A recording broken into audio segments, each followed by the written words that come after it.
अगदी परवा दिवशी सकाळी एका रेव पार्टीवर छापा घातला आणि एकनाथ खडसेंचे जावई यांना अटक केल्याची बातमी आपल्या सर्वांना माहिती आहे।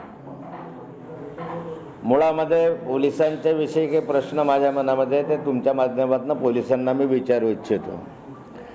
पहिली गोष्ट तर अशी आहे की 7 जणांची मिळून ज्या ठिकाणी संगीत नाही, ज्या ठिकाणी कुठलाही आदळापट नाही, गोंधळ नाही, डान्स नाही, काहीही नाही, एका घरामध्ये 7 जण बसलेले आहेत आणि त्यांची पार्टी चालली आहे। तर रेव पार्टीची व्याख्या काय नेमकी?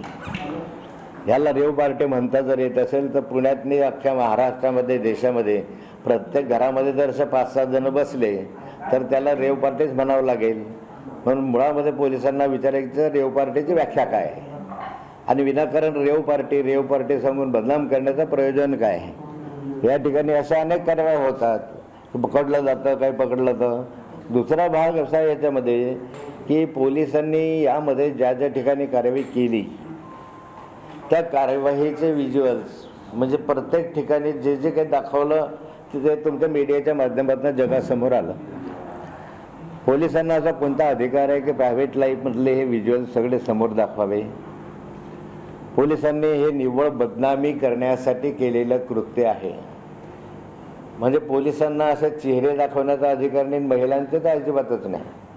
परंतु या ठिकाणी महिलांचेही चेहरे दाखवले गेले, पुरुषांचेही चेहरे दाखवले गेले आणि एक त्याच्या याच्यामधनं कशी बदनामी करता येईल अशा सर्वचं एक सूत्र याच्यामध्ये त्यांनी ठेवलं। खरं म्हणजे या संदर्भामध्ये डॉक्टर प्रांजल खेवलकरांना पहिल्या नंबरचा आरोपी करण्याचं कारण काय?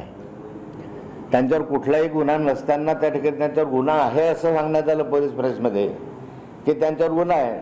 त्यांच्यावर आजपर्यंत आयुष्यात एकही गुन्हा नाही, ते गुन्हेगार प्रवृत्तीचे नाही, ते एक वैद्यकीय क्षेत्रातलेलं नावाजलेलं नाव आहे।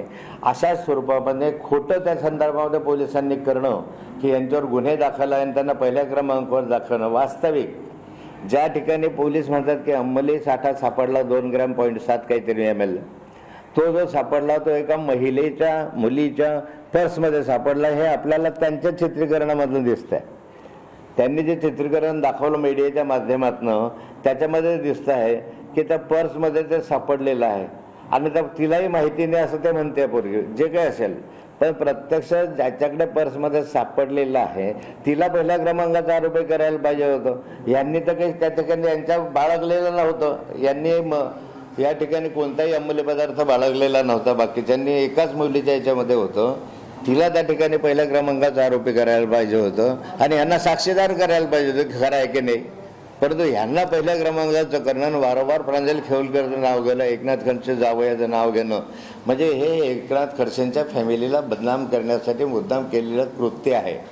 यामध्ये जे काही मिळालेले अंमली पदार्थ आहेत त्याच्यामध्ये पोलीस तुमच्या मीडियाच्या माध्यमातून मला समजलं काल किंवा अल्कोहोल सापडलं, दोघांच्या याच्यामध्ये अल्कोहोल सापडून आलं। हा रिपोर्ट बाहेर कसा कळला? आता isakal.com आहे देशातील नंबर 1 ची मराठी न्यूज वेबसाईट। प्रत्येक अपडेटसाठी isakal.com ला नक्की भेट द्या।